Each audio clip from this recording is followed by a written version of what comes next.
I never imagined my son's wife would say something so cruel to me. And all this after I donated my kidney to save his life. I gave what was most precious to me, and in return, I was treated like a burden, a nuisance in my own home. This is the story of a mother who loved too much, sacrificed to the limit, and was forgotten by her own flesh and blood.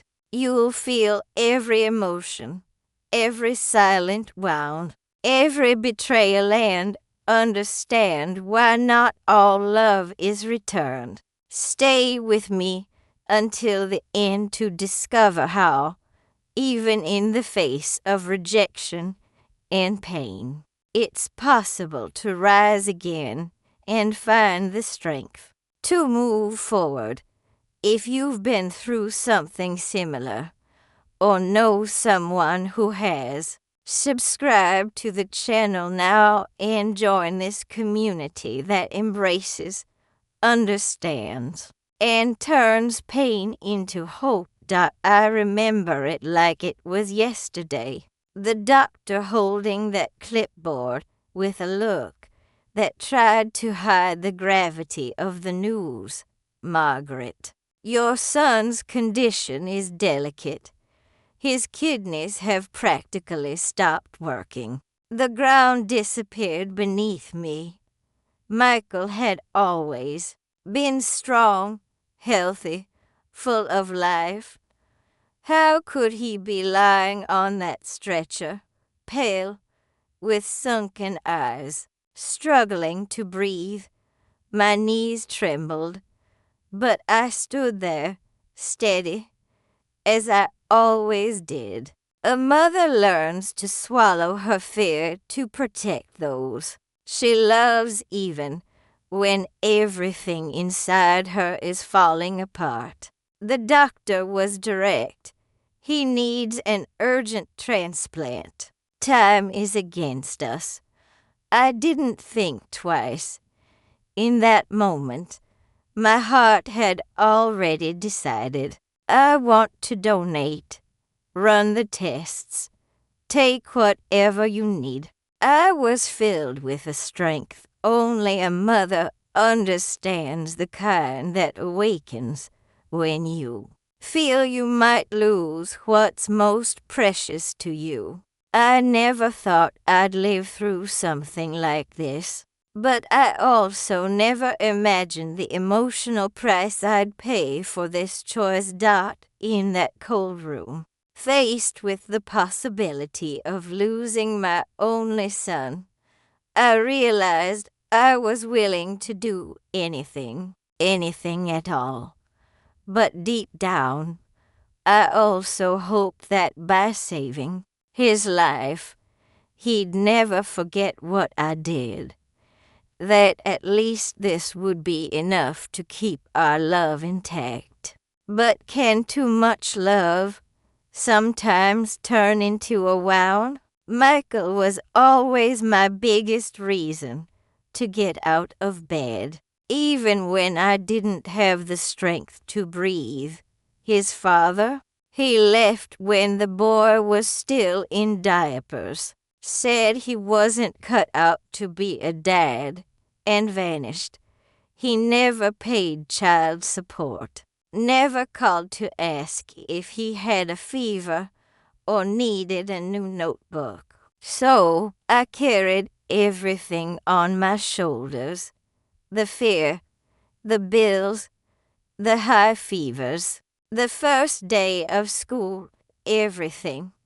I learned to live with little so he could have the best. Sometimes I skipped dinner just to make sure he had lunch the next day. For years, I worked washing clothes for families in the area.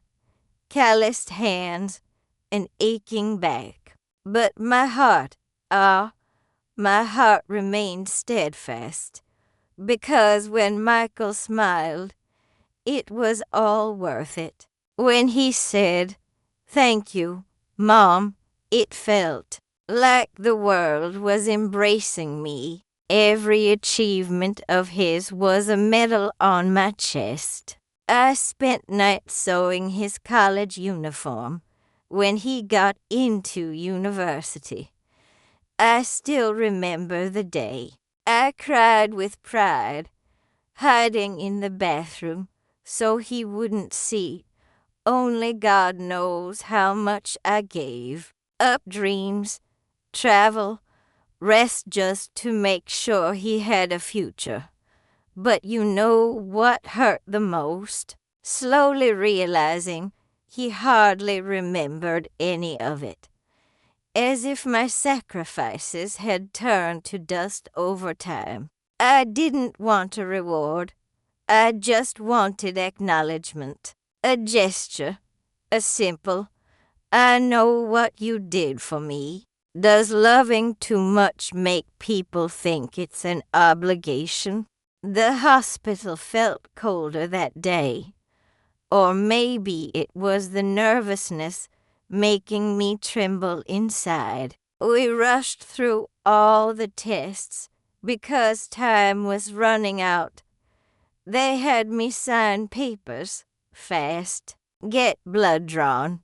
Every needle prick hurt less than the anguish of imagining that if I wasn't a match, my son could die. I waited for the results, sitting on a hallway bench, hands clasped, eyes closed. Only God knew what I was praying for in that moment. When the doctor walked in and said, "You're a match," I cried, but not just from relief. It was a mix of everything: fear, gratitude, courage, and above all, love. Michael's eyes widened, and he stayed silent for a few seconds. Then he murmured, "Mom, you don't have to do this. I don't want you risking your health for me."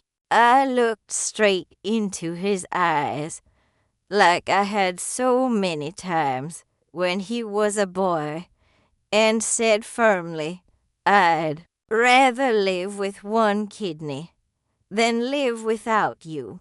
Those words left my mouth with a certainty that surprised even me. He cried. So did I, but even in all that emotion, I felt a strange pang, a hesitant look in his eyes, as if something inside him was holding back. Maybe it was fear, maybe pride, or maybe the distance between us had already begun without me noticing. Sometimes you sense the cracks before they turn into chasms. You just don't want to admit it. Asterisk, the surgery was scheduled on a rainy morning in Atlanta. I remember the sound of rain sliding down the hospital windows as they prepped me.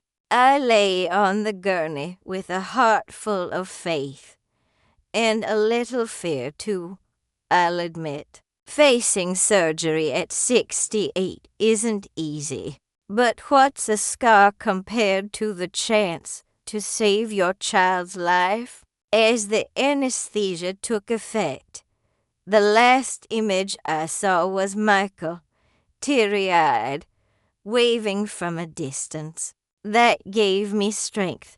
Asterisk, the recovery was tough. The pain was intense. The nights felt endless. I could feel every stitch throbbing, as if my whole body was reminding me that a piece of me was now missing.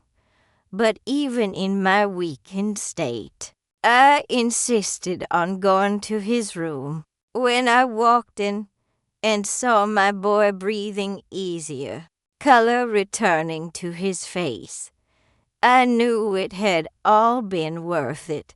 He smiled, and in that moment, the world made sense again. "Thank you, Mom," he whispered, but it was so quick, so faint, it almost vanished into the air dot in the days that followed. I noticed he was already preoccupied with his phone, messages, visits from friends, and me. I was just the woman lying in the next bed, still recovering. I told myself it was the medication, the stress, but something in him had shifted. The gratitude I'd hoped would blossom withered before it could even take root. When you give everything you have, does the other person start believing they can move forward without looking back? It was during one of those hospital visits that I met Ashley, young, beautiful, efficient, the night shift nurse, always practical, with a smile that never reached her eyes. I watched as she draped a blanket over my son's shoulders, adjusted his pillow with a certain care, the kind a mother recognizes instantly. Not long after he was discharged, he told me they'd been talking more. She was an angel during that time, he said, a new spark in his eyes. I was happy, or at least I tried to be, within weeks. They were dating. Everything was moving so fast, so intensely. Michael spoke of her with admiration, and though I was uneasy, I didn't interfere. I just observed, but it didn't take long to notice the first signs, the sharp remarks, the glances that avoided mine. One evening, when I served dinner at my house, she pushed the plate away and said, "Too heavy for this time of night," as if the beans that had fed my son his entire life were suddenly outdated. I swallowed hard, like I'd done so many times before. I said nothing. Mothers learn to stay silent to avoid disrupting their children's happiness. But inside, something told me, this girl doesn't want me around. It was as if, in her presence, the love that bound us became inconvenient. Does a new woman in your son's life have to mean the erasure of the one who raised him? The wedding invitation arrived by text. Simple, direct, no traditional ceremony, no family lunch. It was an intimate gathering, as they put it, an intimacy that, curiously, didn't naturally include me. I went, of course. I wore the nicest dress in my closet and the same pearl necklace I'd worn at Michael's baptism. But when I arrived, I immediately felt out of place.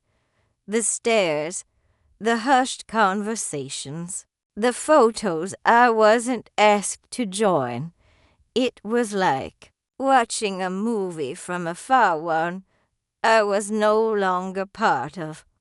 Not long after, they announced their move to Charlotte, North Carolina. A new house, a fresh start. Ashley said it would be good for him to begin again. Far from old attachments, Michael came to visit me with a nervous smile, offering like handing out a consolation prize the chance to go with them for a while, to rest, Mom, and recover properly from the surgery, he said. My heart wanted to believe it was affection, but something in his tone sounded like obligation. Still, I accepted, not for me, for him, because deep down, I still believe that living together would rekindle the bond we'd shared since his cradle days. But somewhere even deeper, a voice told me I wasn't being welcomed as family, but as a burden they didn't yet know how to fit in. Does love, over time, become something unwelcome even in your own home? In those first days at their new house, I tried to be as discreet as possible. I helped in the kitchen, tended to the plants, made my own bed. I didn't want to be in the way. But soon, the tone of their words began to shift. Ashley would drop remarks into the air like scattered thorns. You've already helped so much, right? Now you should rest. Somewhere else. She said it with a laugh, but her eyes didn't laugh. Michael, meanwhile, was no longer the attentive son he'd once been. When I spoke, he'd answer with his phone in hand. When I called, he took too long to listen. He seemed impatient, as if every little thing I did annoyed him. Even my chamomile tea, which I'd always made for us both, was now refused with a "I'm fine, Mom." I started wondering if being there was a mistake. But how could it be, when it was for him that I'd given up my body, my health, my peace? One ordinary afternoon, I overheard Ashley talking to a friend on the phone. His mom is still here. Ugh, I don't know how much longer this'll last. It felt like a blow to the chest, because the pain of rejection inside your own home is a silence that screams inside you. And when the child you raised looks at you like a stranger, is there any room left for dignity? Then, one Saturday morning, Ashley announced with her usual forced smile, "My mom's coming to stay with us for a few days." I pretended to be happy, like all weathered women do. But that same afternoon, she suggested I spend some time away. To rest better, Margaret, I thought of a cute little hotel nearby. Cute? It was a stuffy room with scratchy sheets and the smell of mildew. They packed my bags without asking. I only realized their decision was final when the car was all ready. Running, I stayed there in that cold room, staring at the ceiling, wondering where I went wrong. Did I overdo the care? Did my presence become a burden? I never imagined that after donating my own kidney, I'd be treated as someone disposable. I spent sleepless nights clutching my phone, waiting for a call that never came. Not even a good night. Not even a "do you need anything, Mom?" I began to wonder if this wasn't some disguised punishment. As if instead of being grateful for the life I'd saved, they were trying to erase me little by little, pushing me away gently until I'd understand I no longer belong there.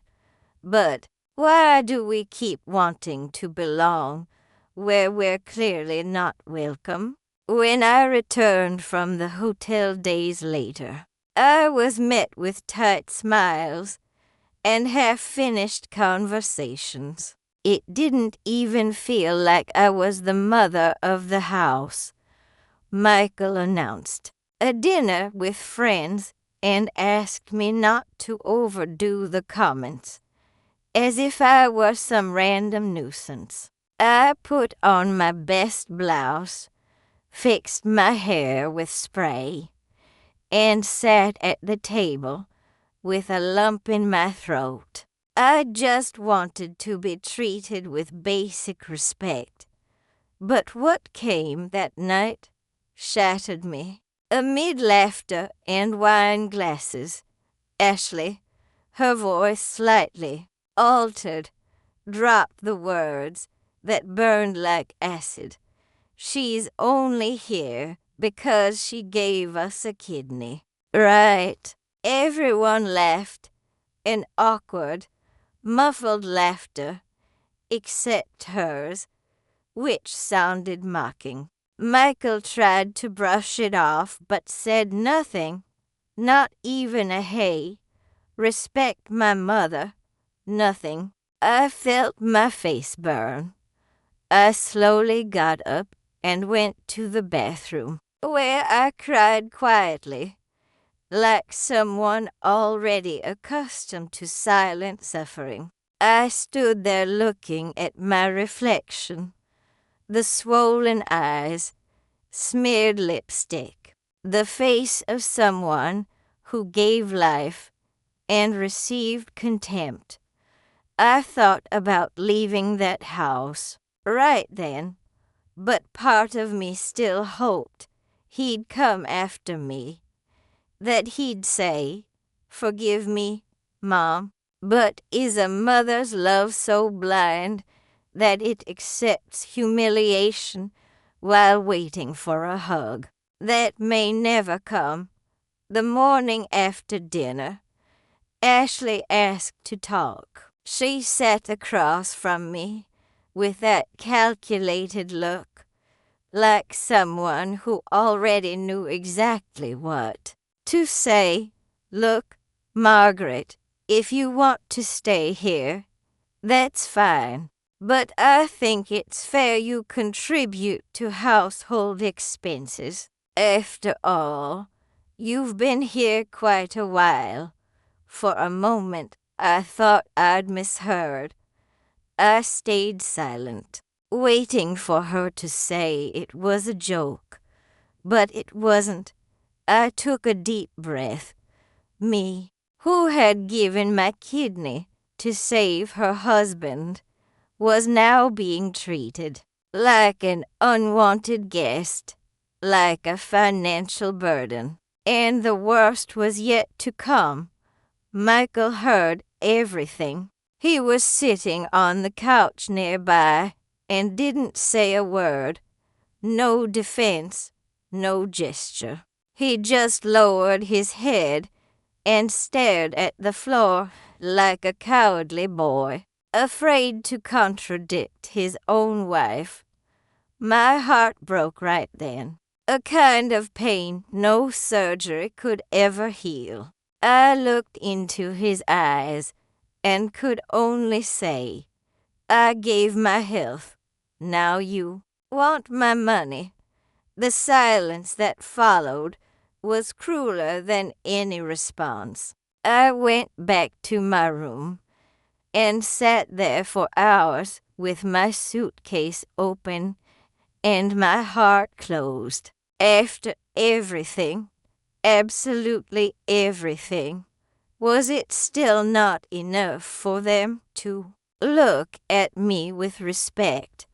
That night, I woke to voices coming from the living room. They were fighting. Ashley's voice cut through the silence angrily. "I can't take it anymore. That woman in here, she's suffocating me." Michael tried to calm her, but the way she spoke without restraint, without shame, sent chills down my spine. "She's disrupting our life, our home, our routine. This isn't what I imagined for my marriage. My stomach turned. That house, which I'd helped build with my effort and trust, was no longer mine. Maybe it never had been. The next morning, Michael came into my room. He didn't look me in the eye. He spoke softly, like someone reading a notice on the wall. "Mom, we think it's better if you go back to Savannah. It'll be better for everyone." My eyes filled with tears, but I didn't let a single one fall in front of him. I just asked, "Do you want me to leave?" Michael, and he, with a tired sigh, replied, "I think it's for the best, for now. We'll let you know when we can visit." Those words, spoken so coldly, were the final sentence. I packed my things in silence. No one helped me. No one offered me coffee or a hug. I just closed my suitcase and walked down the stairs with the dignity of someone who's endured far more than they should have. But as the car drove back to my old house in Savannah, something inside me shattered for good. Does saving a life condemn us to loneliness? Returning to the old house in Savannah was like stepping into a bubble of silence. The walls seemed to whisper memories I'd rather forget, but which now followed me with every step. Alone, with no one to hold my hand, I felt small in a world that seemed too big for a tired old woman. My body ached more than before, and the health insurance I had barely covered doctor visits. But ask for help, that I wouldn't do not. After everything, I spent days in silence, trying to understand where I had gone wrong. Because I gave life, I gave a piece of myself so he could keep breathing, living, dreaming. And now I felt dead inside. The silent resentment flowed like poison, corroding every hope that at least that love would be reciprocated. The pain of loving too much is a burden we carry in secret, unseen by anyone. Sometimes I'd look in the mirror and not recognize the elderly woman staring back at me, wounded by her own flesh and blood, cast aside by the new family, forgotten. After saving a life, I wondered if this was the old age awaiting me, lonely, helpless, rejected within the very house I once called home. And I wondered, too, if anyone would ever hear my story on a gray afternoon. Just as I was growing accustomed to solitude, Pastor Elijah, an old family friend, appeared at my door. He had always been a calming presence, a voice of comfort. We sat on the porch drinking tea when he told me something that made the ground vanish beneath me again. "Margaret, Michael and Ashley are selling the house here, the one you put in his name before the surgery." My heart clenched. What? I didn't even know about this. Trusting too much, I'd signed documents without properly reading them, believing they'd take care of everything. The pastor explained that this sale was a silent betrayal, treachery dressed in paperwork.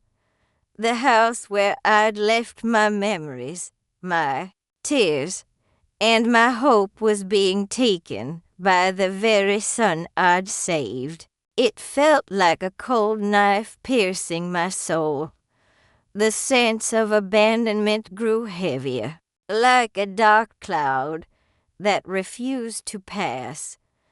How could someone sell the home of the person who gave them everything, even an organ that sustains their life? In that moment, I understood that a child's ingratitude isn't just the absence of sweet words, it's an open wound, a cut that never heals. My maternal disillusionment had hit rock bottom, and I didn't know if I'd have the strength to resurface. Can the blood running through our veins sometimes be our greatest disappointment? With trembling hands, I picked up the phone and dialed my son's number. When his voice answered, I tried to find some tenderness, some shadow of the boy I'd raised. I spoke calmly, trying to understand.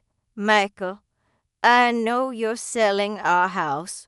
Why? But on the other end, the heavy silence was broken only by a sharp click. He hung up on me. I stood there, phone in hand, feeling the cruelest emptiness I'd ever known. Rejection from your own flesh and blood hurts like nothing else. I then decided my story needed to be heard. I contacted the local press and told them everything: the donation, the surgery, the rejection, the betrayal. To my surprise, thousands of people were moved. Messages of support poured in from everywhere. Women, mothers, grandmothers who understood that silent sorrow, the pain of loving too much and being ignored. Suddenly, my pain found a voice, and with it, a strength I never knew I had. Meanwhile, the exposure had consequences. Ashley lost her job, and Michael sank into deep depression, unable to handle the fallout. As for me, I chose not to hold onto bitterness. I've held onto too much love already, I said in a video, looking straight at the camera, at the world. Deep down, I knew that not all the blood we give returns as love, but like a seed, the love we plant blooms in another heart, and that was my choice. Life has a curious way of setting things right in its own time. The NGO that reached out to me offered more than just legal and medical assistance. It restored the hope I thought I'd lost. With their support, I regained my dignity, faced the legal battles, and finally took care of my long-neglected health. Watching Ashley retreat after the exposure brought quiet relief. But more than that, it proved that true love never accepts humiliation. Michael, meanwhile, withdrew into severe depression. The son I'd raised alone, the one I'd given my entire life to protect, found himself lost in the consequences of his own choices. I don't wish him harm, only that he might understand that life is built on respect, care, and gratitude. As for me, I found a new path. I began donating books to hospitals, became a volunteer in elderly support groups, and discover joy in helping others who, like me, needed love and care.